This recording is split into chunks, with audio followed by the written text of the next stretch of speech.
What's up, guys? It's Bolt, and I'm back with my first ever Bleak Faith Forsaken build guide. In this video, we're going to go over my melee crit build, which focuses on critical chance of critical damage for massive DPS. And this build is going to focus around the evolved spear. Now, alternatively, you can use the tenderizer, which is right here, which has a very similar passive in the critical strike. Now what critical strike does is the passive is going to give us a whopping 50% extra critical damage. So building around that, we do crazy DPS as you've seen in the video, and with how high our crit chances, we crit very frequently, and we take advantage of that crit damage boost. What I also like about the Evolved Spear over the Tenderizer is the moveset. Now, the Evolved Spear has a very versatile moveset. It has pokes, it has sweeps, it covers all ground, and it comes out very fast. And we just use heavy attacks on this build to come out so fast. And we're using heavy attacks to take advantage of our Vindicator perk, which I'll go over in a second. And with the charged heavy attacks or regular heavy attacks, they come out so fast and do so much damage, as you saw in the video. And that is the playstyle we will be using. As for the crystals that are socketed, this is a new game build. We just entered New Game Plus, so this is what the video you saw right here, the boss fights you saw right there were done on New Game, and that's how crazy the damage was. It's going to get even crazier now that I can get better gems. So the gems that we have in here right now are the 2 great crystal for critical damage, and then the rest are the great crystals for attack power. Now, once I get into New Game Plus and I can get more great crystals, I'm just going to fill that up with attack power. Why, you ask? And not crit damage? Well, it seems like the way the game multiplies and adds damage are diminishing returns, so attack power seems to be better than the crit damage from my testing. So in your first playthrough, just use the 2 crit damage great crystals, and then the rest of the attack power great crystals in your Evolved Spear. For the armor set, use whatever you want. This is the drip that I'm wearing, and once I get more strength, I can wear heavier armor, and that's what I'll do to get better defense. But in the meantime, I am using the Templar helmet, Spectre shoulders, Restless Curious, Hunter Leggards, and the Spectre Gauntlets. And you're going to do this for every piece of armor. You're just going to put the flat-based weapon damage increase. And like I said, once you get the more greater crystals, you're going to put the 30% base weapon damage increase in these bad boys, and you're going to have even more damage. For the trinket setup, we have for the cape, we have the Ronin Scarf, which is going to give us +3 agility, +10 sharp penetration, which is going to stack nicely with the Jaeger concoction that we're using for 60. That gives us 60% sharp penetration, as the Evolved Spear does do sharp damage. And it's going to give us the 70% armor penetration, which is very close to the cap of 75%, and that's going to further increase our damage even more. And that is why we are not utilizing the sharp gems on the Evolved Spear. We are using the concoction and the cape to take care of our penetration needs.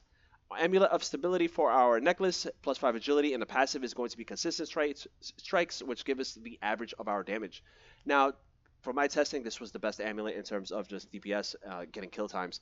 I've tested out all of the other ones, like the 90% damage increase or the strength increase one, and this seems to be just better. But feel free to utilize whatever amulet you want to use. If you want more HP, you can use the amulet that increases your HP. If you need more stamina regen, so on and so forth.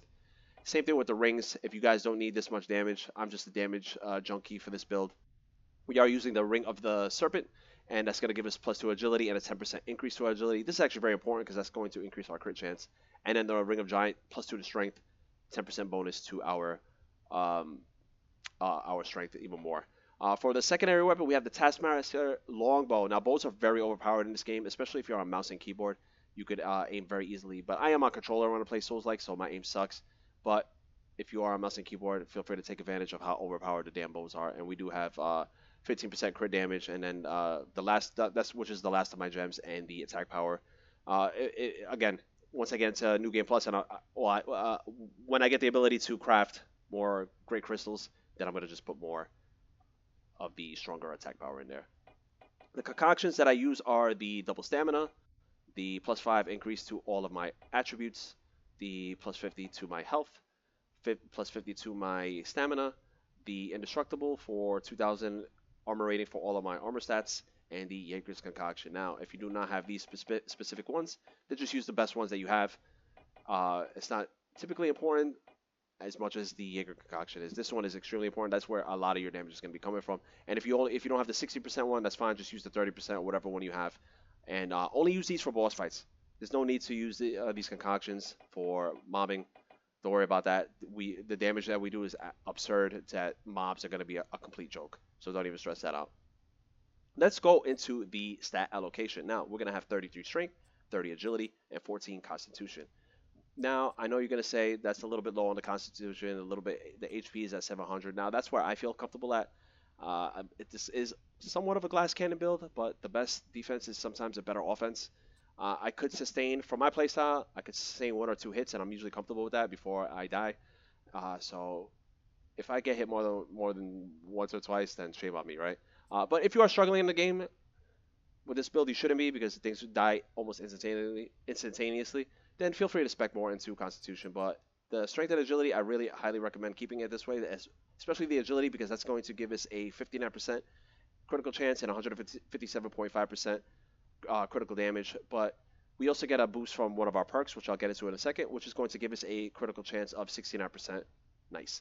Which is not reflected in the tooltip. So 69%, 70% is where I like to be comfortable at when it comes to crit chance. And then now that I'm in New Game Plus, I will further increase my strength and try to get that to the soft cap of 45. That way I can max out my encumbrance, wear heavier armor, and get better defenses. Now, onto the perks.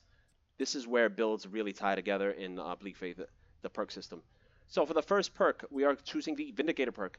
This is going to give us a boost to our heavy attacks. They're going to do more damage. And with this build, all we do is heavy attacks because they come out so fast and obviously they do more damage. But on top of that, we chose the upgrade to upgrade our Vindicator perk to allow it to cause decay stacks. Now, what decay does normally is it just makes them, the enemy, deal less damage to us. But I have another perk called the Debuff Mastery, which is also going to decrease the armor per decay stack to the enemy. And I got it upgraded to allow us to get 2 additional stacks of decay. So we'll have 5 stacks of decay on the boss. So that's going to be a 15% decrease in their armor.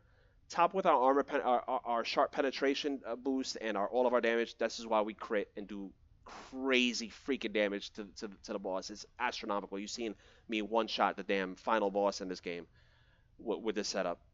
And this is on New Game. It wasn't even on New Game Plus. That was a one-shot. Insane. So very important to have these.